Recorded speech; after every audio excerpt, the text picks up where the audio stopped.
What was my biggest shock after reconnecting with my dad, after being alienated for all of my life, including a 10-year blackout period in which we had no contact? Hey, this is Ryan Thomas, and in this video, I want to pull back the curtain and share with you one of the biggest surprises that I had after getting to know my dad again. And as you know in my story, or if you don't know, when I started to reconnect with my dad, it was a time where I was very standoffish.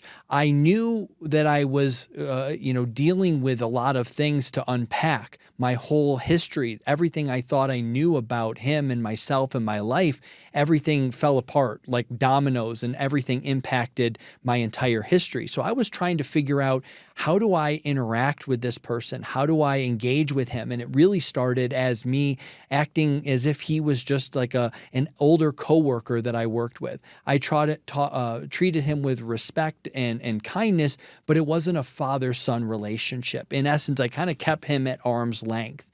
But the more that we began to communicate and talk and get together with things, I recognized, oh my gosh, this is the same guy that I knew when I was a child.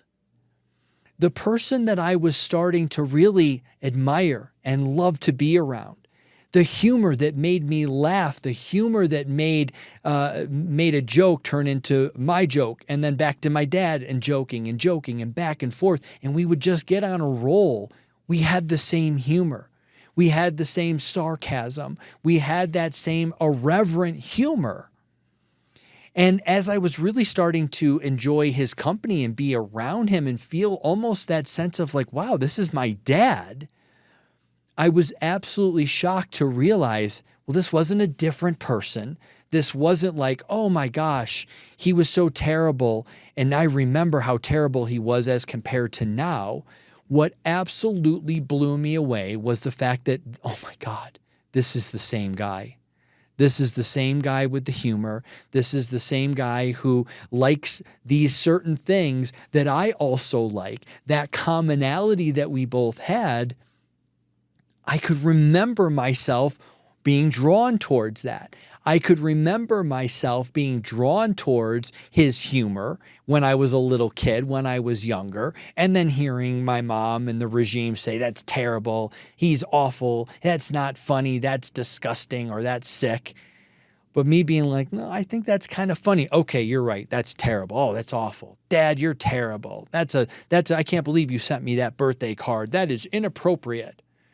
It was those types of things that I was starting to sift and sort through. What was real? What was real to me? And then what was real that was implanted in me? What was the story? What was the commentary that everything that he did, it was twisted, it was turned. So when he would think something was funny and I thought something was funny, that had to be severed. And I had to separate myself and say, no, that's wrong. That's inappropriate.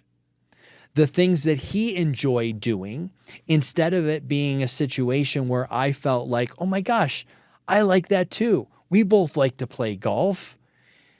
It was, no, you don't play golf with him. You play golf with my grandpa. You play golf with your friends. So I had to shut that part down. And so all of these things, as we're starting to reconnect, I am just getting blown away. Because it is example after example after example of the fact that this guy is the exact same guy. This person I could now think back to as I'm piecing all of this together and going, I did think that was funny, but I had to believe that it wasn't. I had to think that I don't enjoy this with him, but I did. I had to think the way that things that he wanted to do together was stupid and ridiculous and not what a real parent does. That's not what a real father does. And go, but that was fun. That was really, like, I enjoyed doing that. I wanted to do that. I look forward to doing that. I wanted to do that again. And so when you have this caricature of who you think your parent is, and then the person and the parent that you actually know, bringing those together and recognizing, oh my gosh, it was all a lie. it was all a ruse. It was all something to completely drive a wedge between us. But the really interesting part is, and this is what I work with parents on and get them back, is that it's a fine line between how do you remind your child of who you are as an alienated parent, which is why I always go back to thinking, well, what would have made me change? What would have given me a light bulb moment to recognize and start accepting my dad again? Knowing very clearly that deep down, pushed down, those commonalities and those things that I liked were not acceptable. So it's a two-part thing. The one part is you have to actually do things to remind your child of the things that you shared in common, that you both liked. So do that so that even if they can't react to it, even if it's, again, still that's inappropriate, what is a thing that you actually know? There's no way around this. I know they think this is funny. I know they enjoyed this. Letting them know and reminding them I'm still that person. Those things in the past that we loved, those still happened. But here's the trick. Here's what you have to do. You also have to recognize that while that is deep within your child, that love for you, that version of you, that caricaturized version, it's been burned. They aren't at the place where they can recognize, just like I did, oh my gosh, this is the same person. Which is why you have to trick the child's mind into thinking that, wow, you've changed. I, as the child, wasn't wrong about you, but the version of you that I've been told that I don't like and that I can't accept, you're different now. You're a different person. You're saying and doing things that are different. And so that's really important, because what that does is it allows the child to think about you differently, to start accepting you because they've changed, because you've changed. And when we, of course, dial that in and get it specific to say, what does your child really need to hear? What are they craving? What are they not getting? All of the things that I work with parents on a client relationship with, if you boil it all down to what I'm trying to share with you here is to change your perspective, is when you can pair the past things that they know and love that just reminds them of who you are, and then you can also change so that they change in how you communicate and how you behave and how you talk, so that it allows you to get your foot back in the door, so that it allows them to say, you've changed, you're worthy of a second choice, a chance, or a third chance, or a fourth chance. I'm willing to take a look at this relationship again, or you as a person again. Even just a little bit can change everything. Why does it change everything?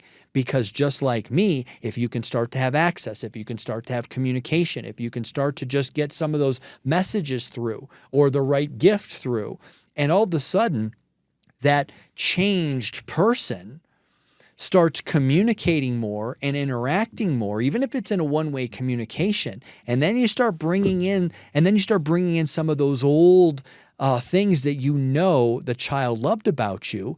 That starts making the child go, oh my gosh, I thought that parent changed. Turns out they didn't need to change.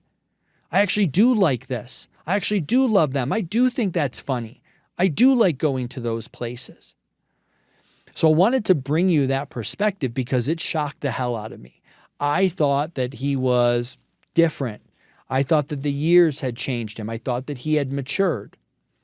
And in a way, that's a good thing because it allowed me the opportunity to get to know the new him, which was all of the old things that I actually loved, all of the old things that I had to push down and deny and pretend that I didn't love or block out from my mind and say, no, no, no, no, no. What a liberating feeling. And so if you can put yourself in a position where you know how to open the door, where you know how to appear as though you have changed by giving them the things that they want and crave, that's a difference maker. That gets you the opportunity for the next opportunity, to the next opportunity, and the next opportunity. And that is what I love doing. So I wanted to share this really surprising and shocking thing that I discovered. I hope you enjoyed it. I hope it helped. I'm Ryan Thomas, and we'll see you on another video. Hey, it's Ryan Thomas. Thanks so much for watching. Please be sure to like and subscribe. It really helps the channel, and it also helps to spread the word. Be sure to watch other videos from this channel, and also check below this video for other resources and links to help.